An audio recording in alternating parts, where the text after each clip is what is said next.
Si todavía dibujas con lápiz, esperás que llegue la inspiración y desconfías de cualquier herramienta que tenga un botón, un cable o una mínima sospecha de electricidad, este episodio es para ti. Hoy vamos a dejar de lado la inteligencia artificial, el diseño paramétrico, la fabricación digital y todas esas herejías contemporáneas que tanto molestan a las hadas madrinas de la arquitectura. Volvemos a lo importante, a una hoja en blanco, un lápiz, una mirada intensa, un par de líneas que no preguntan nada y, por supuesto, la fe absoluta en que si esperás lo suficiente, la arquitectura terminará revelándose como una aparición mariana, pero con ventanas horizontales. En este episodio vamos a sintetizar el método definitivo para proyectar sin caer en la vulgaridad de pensar demasiado. Acuarelas, collage, papeles de colores, retículas, muros blancos, discursos capaces de explicar cualquier cosa, incluso cuando no hay nada que explicar. Un manual riguroso, preciso, peligrosamente familiar para hacer arquitectura contemporánea, como si todavía estuviéramos viviendo en el siglo XIX. Aquí comienza. La arquitectura no es una caja, segunda temporada, con Marcelo Fraile Narváez.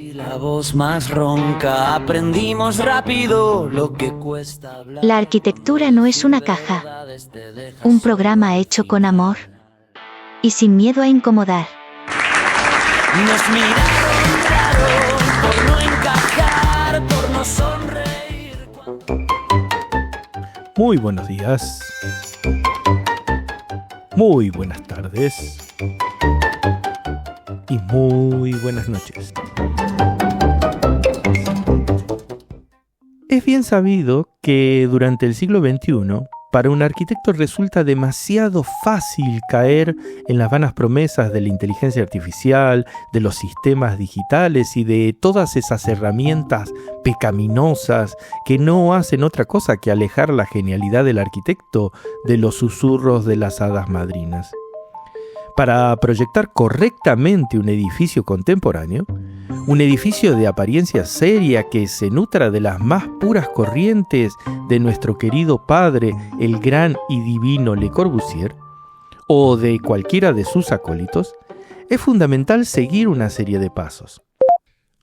En primer lugar, coloque una hoja en blanco sobre la mesa. No utilice todavía ninguna idea. La idea, en caso de aparecer, deberá mantenerse a una distancia prudente del papel, porque tiende a producir accidentes, dudas, irregularidades y otras formas menores de indisciplina. Ahora bien, tome un lápiz de grafito o a lo sumo uno mecánico de entre 2 y 10 milímetros de grosor. No uno demasiado blando porque podría sugerir emoción. Tampoco uno demasiado oscuro porque la arquitectura, antes de convertirse en edificio, debe aprender a parecer inevitable. El lápiz debe permitir una línea recta, limpia, obediente, lo suficientemente fina como para no comprometerse del todo con lo que afirma. Ahora espere. Espere pacientemente que las hadas madrinas se acerquen y que con su voz sagrada susurren la inspiración divina, tal y como hicieron en su momento con Mies y con tantos otros. Cuando sienta el susurro, no antes, trace una línea horizontal. No piense en el lugar, no piense en el sol, ni siquiera en el viento. No piense en los cuerpos que habitarán ese espacio. Todo eso llegará mucho más tarde, convenientemente domesticado en la memoria del proyecto. Ahora, de momento, basta con la línea. Una línea tiene la ventaja de no preguntar nada. A continuación, trace otra línea paralela. Procure que la distancia entre ambas sea razonable, no porque responda a una necesidad precisa, sino porque la palabra razonable permite evitar explicaciones demasiado largas. Una vez obtenida estas dos líneas, cierre los extremos con otras dos líneas perpendiculares. Si lo ha hecho bien, habrá conseguido una figura regular de 4 lados. Ahora, no se emocione. todavía no es una caja. Es solamente una intención geométrica con vocación de convertirse en argumento. Observe el rectángulo. Si le parece pobre, no se preocupe. La pobreza, cuando se dibuja con suficiente limpieza, puede confundirse fácilmente con rigor. Una vez obtenido el rectángulo, proceda a organizar ahora su interior. No es necesario saber aún qué ocurrirá dentro, de hecho es preferible no saberlo. El conocimiento introduce variables y las variables tienden a desordenar la geometría. Divida el espacio. Para esto puede hacerlo mediante una retícula. La retícula ofrece una ventaja fundamental. Permite tomar decisiones sin tener que justificarlas. Cada línea que trace podrá ser interpretada posteriormente como parte de un sistema, aunque en este momento no exista tal sistema. Evite cualquier gesto que sugiera centralidad. La centralidad obliga a reconocer que algo es más importante que otra cosa, y esa jerarquía podría comprometer la neutralidad del conjunto. Ahora bien, muy importante, nunca utilice curvas, círculos o cualquier otra figura que sugiera una ruptura de la grilla regular. La curva introduce dudas, el círculo exige un centro y el centro obliga a tomar decisiones. La grilla, en cambio, no exige nada. Permanezca entonces en lo ortogonal, en lo previsible, en lo que pueda repetirse sin necesidad de explicación. Si en algún momento aparece una línea curva, no la desarrolle. Elimínela de inmediato o, en su defecto, conviértala en una sucesión de segmentos rectos lo suficientemente pequeños como para simular complejidad sin asumirla. Recuerde, cualquier gesto que no pueda justificarse como parte de un sistema debe ser considerado un error, y los errores en este método no se corrigen, se evitan. Trabaje por tanto en horizontal, distribuya espacios equivalentes. Si alguna estancia comienza a destacar, redúzcala. Si alguna relación empieza a tener sentido, interrúmpala. El objetivo aquí no es organizar la vida de los individuos, el objetivo es evitar que la vida condicione la organización. Cuando la planta alcance un nivel aceptable de indiferencia, deténgase. La revisión prolongada suele derivar en preguntas y las preguntas en este punto son innecesarias. Es importante tener en cuenta que en ningún momento deberá utilizarse medidas en este proceso. Solo proporciones, nada de precisión. Cuando la planta parezca haber quedado debidamente organizada de acuerdo con la austeridad propugnada en el modulor, proceda ahora sí a introducir medidas. Las medidas deben ser las mínimas permitidas por la función. Los espacios no están para ser holgados, sino para ser organizados. Si se produce un desajuste en algún espacio, no se alarme, añada un nuevo espacio. Puede denominarlo espacio de paso, instalaciones o cualquier otra forma de indeterminación funcional. A continuación, eleve el dibujo. Trace líneas verticales en los vértices del rectángulo. Mantenga la perpendicularidad con cuidado. La perpendicularidad transmite seguridad, incluso cuando no la hay. Una vez definidas las aristas, cierre el volumen. No introduzca variaciones en altura, todo debe estar a un mismo nivel, desde la entrada hasta el baño. La variación exige criterios. La uniformidad, en cambio, puede sostenerse por sí sola. Observe ahora la figura resultante. Si el volumen comienza a adquirir carácter, es decir, salientes, gestos, cualquier alteración de la homogeneidad, revise la planta y elimine el origen del problema. El carácter es difícil de defender sin argumento, y los argumentos requieren tiempo. En su lugar, busque la precisión. Siempre es preferible un muro plano, blanco y andrógino. Ajuste la proporción hasta que resulte familiar. No es necesario que sea correcto. Basta con que no genere el rechazo inmediato. En este punto, el objeto puede considerarse estable. Sin embargo, aún no es arquitectura. Para ello, es necesario intervenir en la superficie.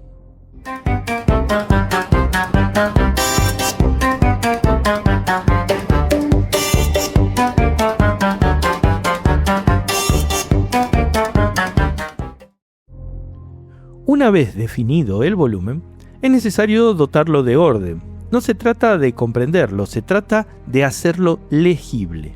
Para ello, seleccione uno de sus lados, no importa cuál.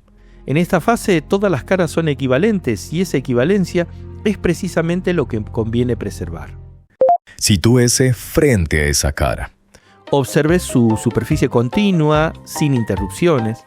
Esa continuidad es problemática porque una superficie completamente lisa puede generar sospecha, podría interpretarse como falta de trabajo o peor aún, como falta de sistema. Para evitarlo, introduzca una subdivisión, no una cualquiera, debe ser repetitiva. Para esto, trace una línea horizontal, luego otra.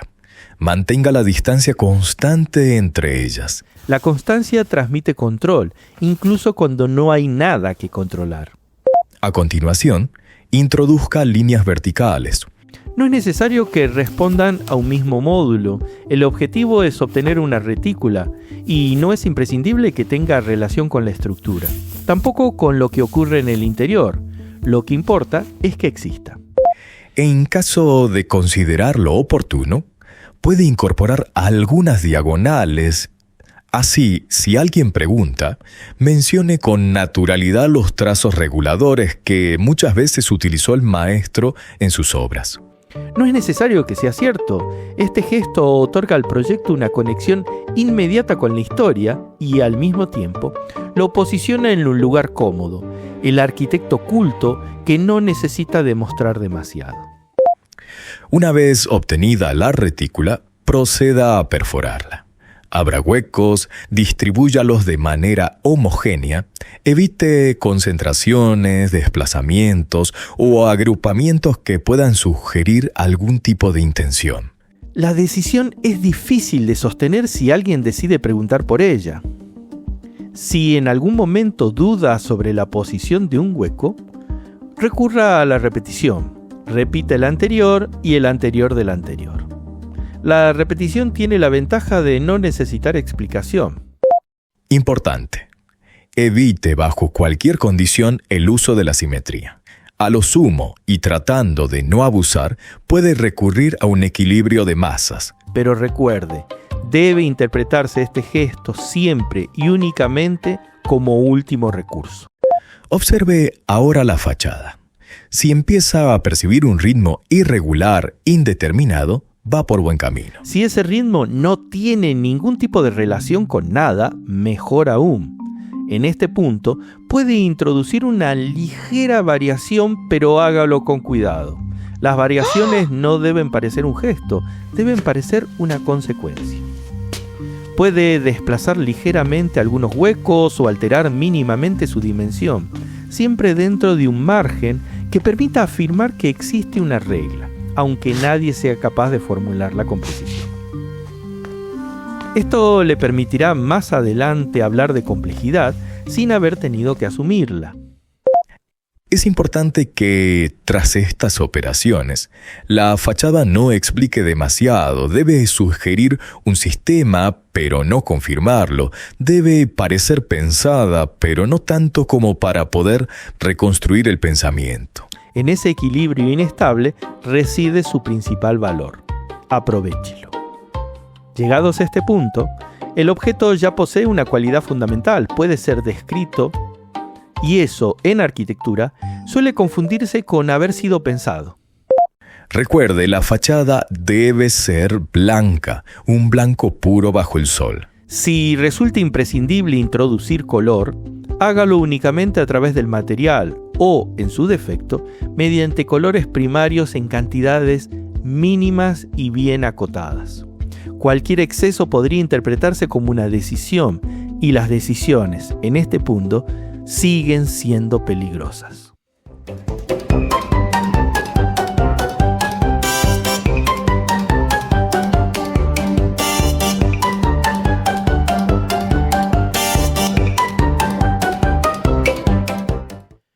Una vez resuelta la superficie, es necesario verificar su adecuación al entorno. Para ello, en primer lugar, Identifique el lugar donde se implantará el edificio. No es necesario visitarlo. Puede bastar con una fotografía aérea, un plano o una breve descripción obtenida de Google.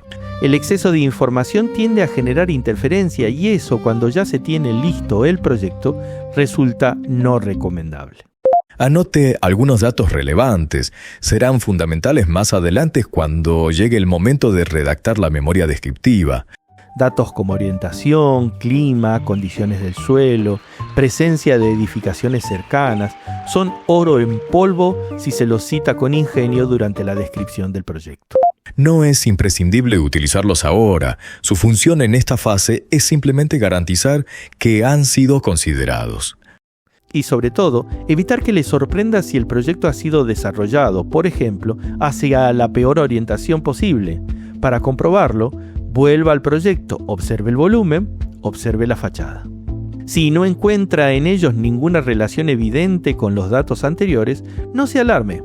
Y bajo ningún concepto introduzca cambios apresurados. La coherencia no debe comprometer la estabilidad del conjunto. En su lugar, ajuste el discurso. Abra un nuevo documento, titúlelo, por ejemplo, Relación con el contexto, y en él establezca vínculos. Indique que el edificio responde a las orientaciones mediante la disposición de los huecos. No es necesario especificar cómo. Señale que la materialidad dialoga con el entorno. Puede apoyarse en términos como continuidad, integración o reinterpretación. Si el clima es extremo, mencione estrategias pasivas, ventilación cruzada, protección solar, inercia térmica. Todas estas concepciones dan luz al conjunto.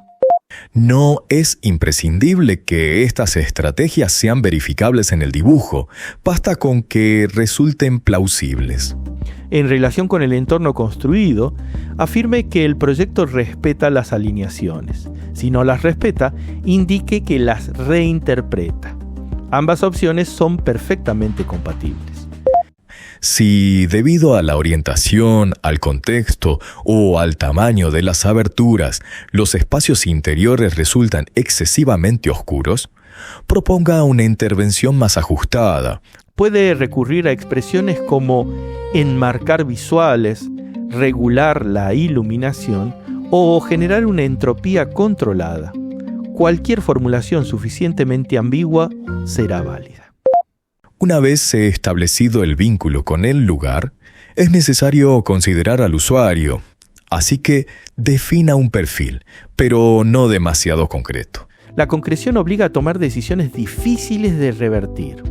Opte por términos amplios: usuario contemporáneo, hábitos cambiantes, necesidad de flexibilidad. Todos estos conceptos permiten justificar prácticamente cualquier figura espacial. A continuación, describa el programa.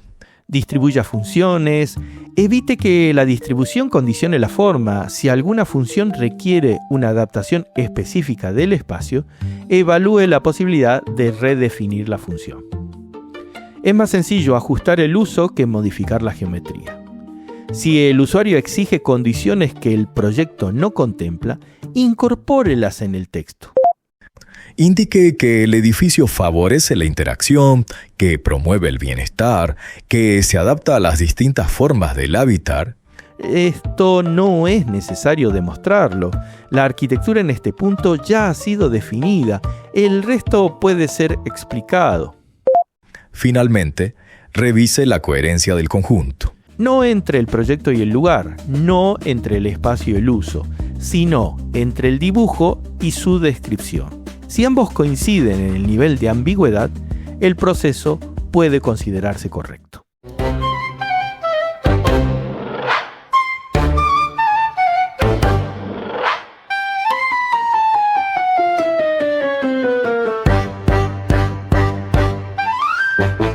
Una vez concluido el proyecto, es necesario dotarlo de un relato, no para aclararlo, sino para sostenerlo. La memoria no describe el proyecto, sino que lo legitima. Para ello, abra un nuevo documento. Ahora titúlelo Memoria Descriptiva. El término descriptiva no debe interpretarse de forma literal, no se trata de describir lo que se ha hecho, sino de construir una versión verosímil de por qué se ha hecho. Comience con una introducción. Sitúe el proyecto en un contexto amplio, puede ser urbano, territorial o incluso conceptual. El mundo de las ideas o el campo de la filosofía siempre ha sido un campo fértil para extraer de él buenos discursos. No es necesario que exista una relación directa con la realidad, basta con que el texto sugiera que esa relación ha sido considerada. A continuación, introduzca el concepto. El concepto no debe ser demasiado concreto, un concepto preciso limita. Por el contrario, un concepto abierto permite adaptarse a cualquier decisión ya tomada. Puede hablar de relación, de límite, de transición o incluso de sistema.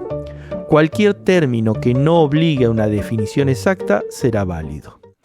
En casos extremos, puede apelarse a objetos, texturas o colores. Cualquier cosa servirá si es debidamente justificada.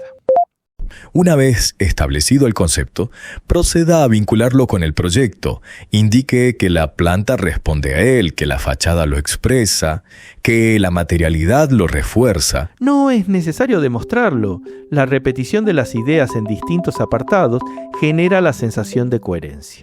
A continuación, desarrolle los aspectos técnicos, estructura, instalaciones, materiales. No es imprescindible entrar en detalles, basta con mencionar que han sido cuidadosamente integrados.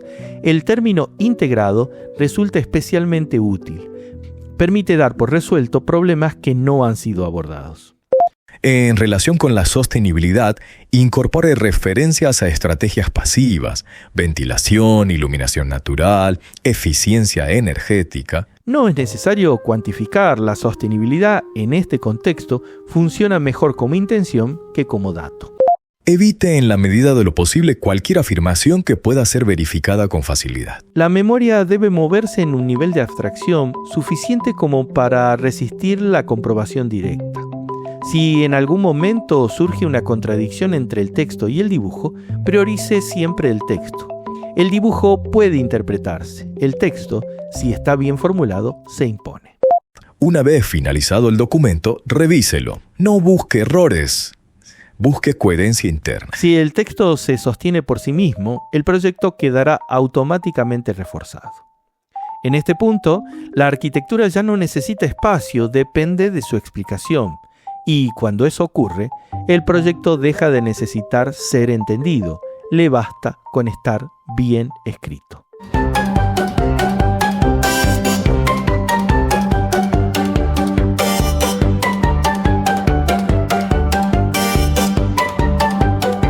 Llegados a este punto, es posible que alguien mencione la construcción. No es necesario detenerse en ello, la construcción pertenece a otro ámbito. Un ámbito más operativo, más inmediato, más próximo a la ejecución que al pensamiento. Recuerde que usted es el arquitecto, es el creador del proyecto, no puede ocupar su tiempo en nimiedades como la materialización.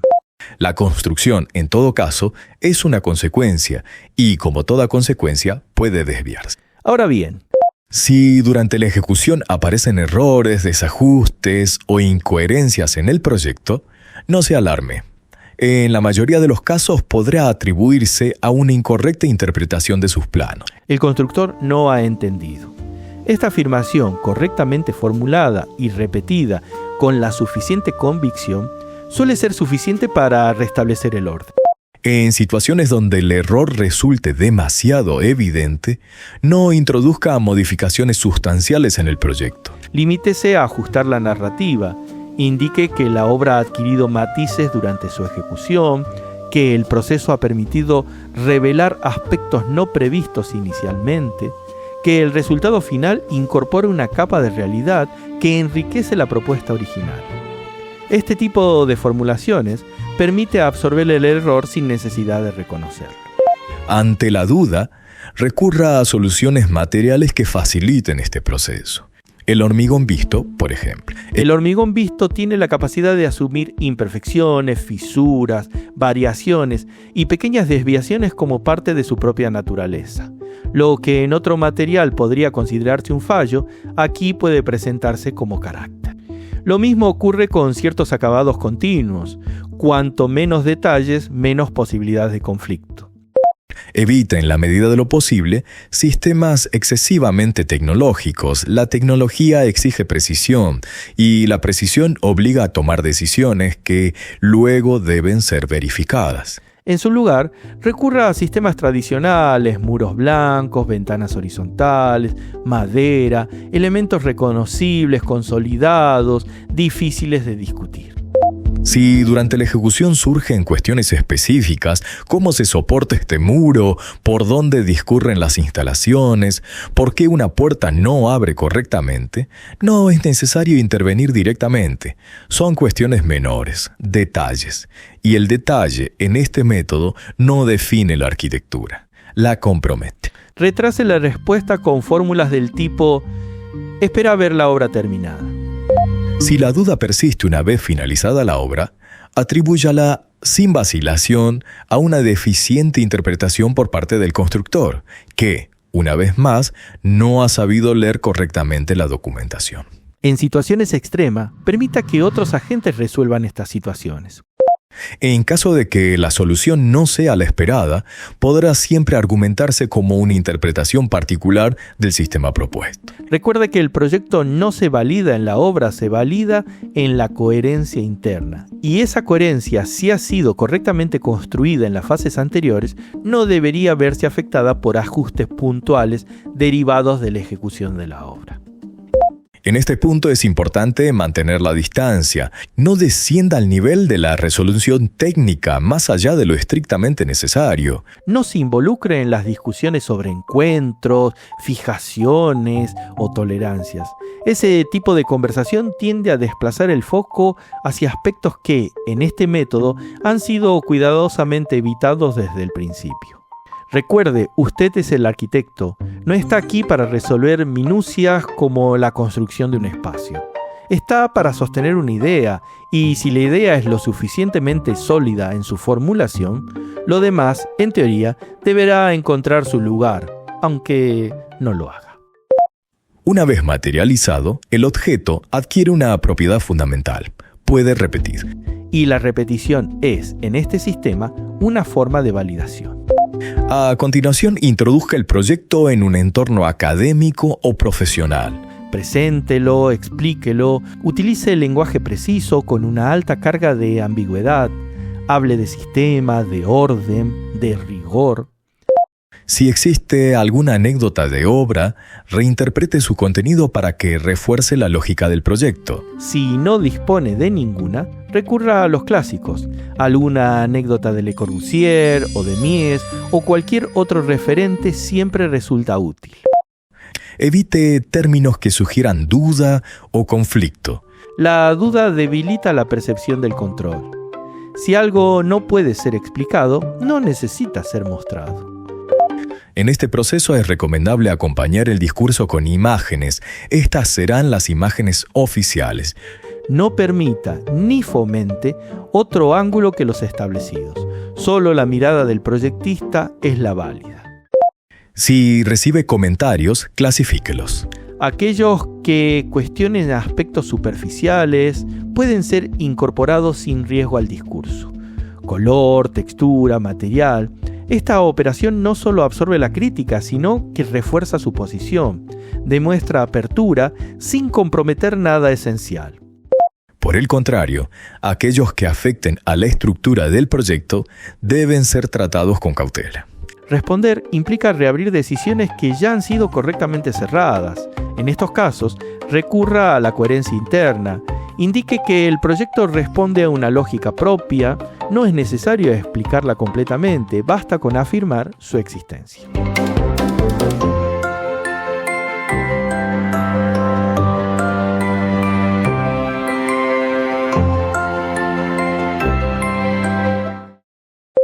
En situaciones más exigentes, puede desacreditar la crítica mediante una ligera ironía. Frases como "lo mismo le ocurrió al maestro" permiten desactivar el conflicto sin entrar en él. Con el tiempo este procedimiento se perfecciona. Las decisiones se anticipan, las respuestas se automatizan. El proceso deja de ser una secuencia de pasos y se convierte en una forma de trabajo, incluso en una forma de enseñanza. Es su responsabilidad transmitir este método. Explique cómo partir de una geometría clara, cómo evitar interferencias, cómo sostener un discurso. No introduzca excepciones. Las excepciones debilitan la claridad del sistema. En esta etapa resulta fundamental publicar la obra. No importa si debe recurrir al pago para esto. Una vez publicada, la obra adquiere una legitimidad automática.